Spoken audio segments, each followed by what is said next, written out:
हिमाचल प्रदेश में इन दिनों बादल फटने, भारी बारिश और फिर लैंडस्लाइड से तबाही मची हुई है। बता दें कि हिमाचल प्रदेश के मंडी जिले में सोमवार रात 4 जगहों पर बादल फटने से भारी नुकसान भी हुआ है। बाढ़ और लैंडस्लाइड से अब तक 4 लोगों की मौत हो चुकी है, जबकि 16 लोग लापता हैं। इसके अलावा 20 घरों को नुकसान पहुंचा है। यहां लगातार बीते 15 घंटे से बारिश हो रही है। बारिश की वजह से जिले में स्कूल कॉलेजों को बंद कर दिया गया। चंडीगढ़ मनाली हाईवे भी बंद है। यहां पर जगह जगह लैंडस्लाइड हुए हैं। प्रदेश में बीती रात से जारी मूसलाधार बारिश कहर बरपा रही है। मंडी जिले के गौहर, करसोग और धर्मपुर क्षेत्र में बादल फटने से अब तक 4 लोगों की मौत हो चुकी है। बादल फटने से 10 घर, 12 गौशालाएं क्षतिग्रस्त हो गए। प्रशासन की ओर से राहत एवं बचाव कार्य चल रहा है। बादल फटने के बाद करसोग में एक व्यक्ति की मौत हुई है, जबकि 4 लोगों की तलाश जारी है। वहीं गौहर उपमंडल के सियांज में 9 लोग लापता हैं। बारिश की वजह से बिजली बाधित हुई तो इसका जलापूर्ति पे भी असर देखने को मिला है। पूरे प्रदेश में जलापूर्ति प्रभावित हुई है। राज्य में भूस्खलन के लिहाज से संवेदनशील 22 में से 18 स्थानों के लिए IMD ने चेतावनी जारी की है।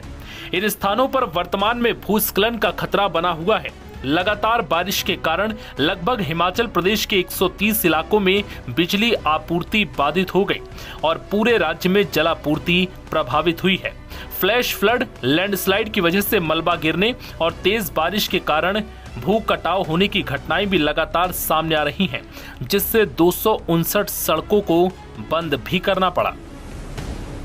प्रदेश में बहुत नुकसान हुआ है। पिछली रात बहुत ही ज्यादा मंडी में क्लाउड बस्ट हुए हैं। तकरीबन 8 के करीब क्लाउड बस्ट हुए हैं और जो ब्यास नदी पूरे उफान पर है।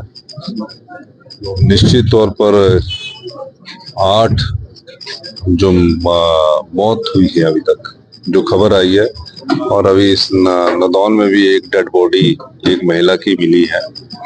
तो इस नुकसान से तकरीबन 500 करोड़ की संपत्ति का अभी तक आकलन हम लगा सकते हैं।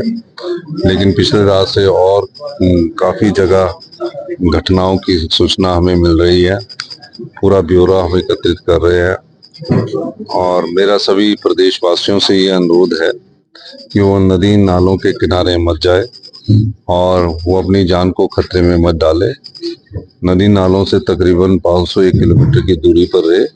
अगर वो इस दूरी पर रहते हैं तो कोई ज्यादा नुकसान नहीं होता, लेकिन जब नदी नालों पर हम जाएंगे तो उससे नुकसान होता है। लेकिन ये जो कुछ एक घटनाएं हैं, इसमें लैंडस्लाइड्स के कारण भी एक घर के कुछ परिवार के सदस्य सारे उसके नीचे दबे हैं। अभी कुछ को हमने रेस्क्यू कर लिया है और आने वाले समय में बरसात का जो अभी प्रकोप अभी आगे 24 घंटों तक है। भारी बारिश का सबसे ज्यादा असर Aut Luhri national highway NH 305 पर देखा जा रहा है। ये प्रमुख मार्ग कई स्थानों पर मलबा और पानी आने से बाधित हो गया, जिससे यात्रियों को भारी परेशानी का सामना करना पड़ रहा है। बारिश के कारण जिले की अधिकांश नदियां और नाले उफान पर हैं। ऐसे में खतरे को देखते हुए मौसम विभाग ने कुल्लू जिले के लिए येलो अलर्ट जारी किया है। जिला प्रशासन ने लोगों से अपील की है कि वो अनावश्यक यात्रा से बचें और नदी नालों से दूर रहें। साथ ही स्थानीय लोगों को सतर्क रहने को कहा है। प्रशासन और आपदा प्रबंधन टीमें अलर्ट पर हैं और लगातार हालात पर नजर बनाए हुए हैं। गौहर के इलाके में 9 लोग जो हैं वो मिसिंग हैं। हमारी SDRF और NDRF की टीम करसोग और गौहर दोनों एरिया में तैनात है और वहाँ पर वो रेस्क्यू ऑपरेशंस को कंटिन्यू कर रहे हैं। मैं और SHO साहब और हमारी सारी टीम जो है जगह जगह पर जाकर लोगों को रेस्क्यू कराने का काम कर रही है। जोनल हॉस्पिटल के पास भी कुछ एरियाज थे जहाँ से छोटे बच्चों को भी रेस्क्यू किया गया और वहाँ पे कुछ परिवारों को रेस्क्यू किया गया। ओवरऑल सबसे दुखद बात जो मैं आपको बताना चाहती हूँ वो ये है कि गौहर के इलाके में 9 लोग जो हैं वो मिसिंग हैं और उनको अभी हम ढूंढने में लगे हुए हैं। हमारी SDRF और NDRF की टीम करसोग और गौहर दोनों एरिया में तैनात है और वहाँ पर वो रेस्क्यू ऑपरेशंस को कंटिन्यू कर रहे हैं। मैं और SHO साहब और हमारी सारी टीम जो है जगह जगह पर जाकर लोगों को रेस्क्यू कराने का काम कर रही है। कल जोनल हॉस्पिटल के पास भी कुछ एरियाज़ थे जहाँ से छोटे बच्चों को भी रेस्क्यू किया गया और वहाँ पे कुछ परिवारों को रेस्क्यू किया गया।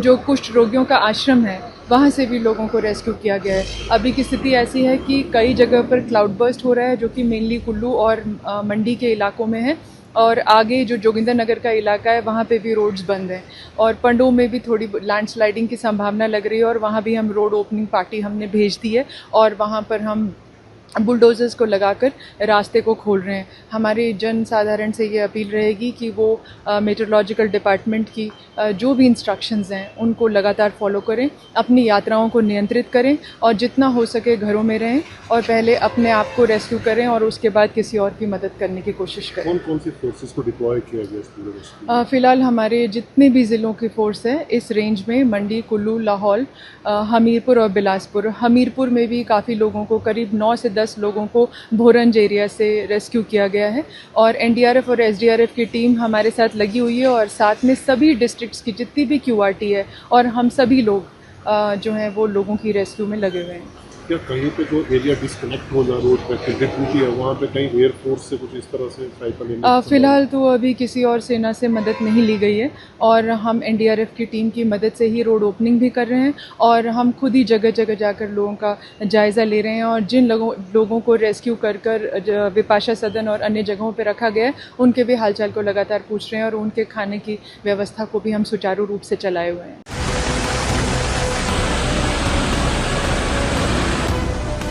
हिमाचल प्रदेश में इन दिनों बादल फटने, भारी बारिश और फिर लैंडस्लाइड से तबाही मची हुई है, जिसके कारण कई हादसे भी सामने आ रहे हैं। इस बीच नालागढ़ में सुबह हिमाचल रोडवेज की बस पलट गई। बताया जा रहा है कि इस हादसे में 40 लोग घायल हो गए। घायलों को स्थानीय अस्पताल में भर्ती कराया गया, जहां उनका इलाज चल रहा है। हादसे की जानकारी मिलते ही स्थानीय पुलिस और बचाव दल की टीम मौके पर पहुंची थी। शुरुआती जानकारी के मुताबिक मंगलवार सुबह नालागढ़ में हिमाचल रोडवेज की एक बस बेकाबू होकर पलट गई। ये बस नालागढ़ से जा रही थी, तभी एक मोड़ पर चालक का नियंत्रण खो गया और बस सड़क किनारे पलट गई। इस हादसे में बस में सवार 40 यात्री घायल हो गए, जिसके बाद घायलों को तुरंत नालागढ़ के स्थानीय अस्पताल में भर्ती कराया गया, जहां कुछ की हालत गंभीर बताई जा रही है। हाँ, मैं इस बस के बीच में था और बस आउट ऑफ कंट्रोल हो गई, शायद ब्रेक नहीं लगी, ब्रेक फेल हो गए और बस पलट गई। कितने लोग थे करीब इस बस में? बस में करीब 40 लोग थे। बता दें कि हिमाचल प्रदेश के मंडी जिले में सोमवार रात 4 जगहों पर बादल फटने से भारी नुकसान भी हुआ है। बाढ़ और लैंडस्लाइड से अब तक 4 लोगों की मौत हो चुकी है, जबकि 16 लोग लापता हैं। इसके अलावा 20 घरों को नुकसान पहुंचा है। यहां लगातार बीते 15 घंटे से बारिश हो रही है। बारिश की वजह से जिले में स्कूल कॉलेजों को बंद कर दिया गया। चंडीगढ़ मनाली हाईवे भी बंद है। यहां पर जगह जगह लैंडस्लाइड हुए हैं। प्रदेश में बीती रात से जारी मूसलाधार बारिश कहर बरपा रही है। मंडी जिले के गौहर, करसोग और धर्मपुर क्षेत्र में बादल फटने से अब तक 4 लोगों की मौत हो चुकी है। बादल फटने से 10 घर, 12 गौशालाएं क्षतिग्रस्त हो गए। प्रशासन की ओर से राहत एवं बचाव कार्य चल रहा है। बादल फटने के बाद करसोग में एक व्यक्ति की मौत हुई है, जबकि 4 लोगों की तलाश जारी है। वहीं गौहर उपमंडल के सियांज में 9 लोग लापता हैं। बारिश की वजह से बिजली बाधित हुई तो इसका जलापूर्ति पे भी असर देखने को मिला है। पूरे प्रदेश में जलापूर्ति प्रभावित हुई है। राज्य में भूस्खलन के लिहाज से संवेदनशील 22 में से 18 स्थानों के लिए IMD ने चेतावनी जारी की है। इन स्थानों पर वर्तमान में भूस्खलन का खतरा बना हुआ है। लगातार बारिश के कारण लगभग हिमाचल प्रदेश के 130 इलाकों में बिजली आपूर्ति बाधित हो गई और पूरे राज्य में जलापूर्ति प्रभावित हुई है। फ्लैश फ्लड, लैंडस्लाइड की वजह से मलबा गिरने और तेज बारिश के कारण भू कटाव होने की घटनाएं भी लगातार सामने आ रही हैं, जिससे 259 सड़कों को बंद भी करना पड़ा। भारी बारिश का सबसे ज्यादा असर Aut Luhri national highway NH 305 पर देखा जा रहा है। ये प्रमुख मार्ग कई स्थानों पर मलबा और पानी आने से बाधित हो गया। जिससे यात्रियों को भारी परेशानी का सामना करना पड़ रहा है। बारिश के कारण जिले की अधिकांश नदियां और नाले उफान पर हैं। ऐसे में खतरे को देखते हुए मौसम विभाग ने कुल्लू जिले के लिए येलो अलर्ट जारी किया है। जिला प्रशासन ने लोगों से अपील की है कि वो अनावश्यक यात्रा से बचें और नदी नालों से दूर रहें। साथ ही स्थानीय लोगों को सतर्क रहने को कहा है। प्रशासन और आपदा प्रबंधन टीमें अलर्ट पर हैं और लगातार हालात पर नजर बनाए हुए हैं।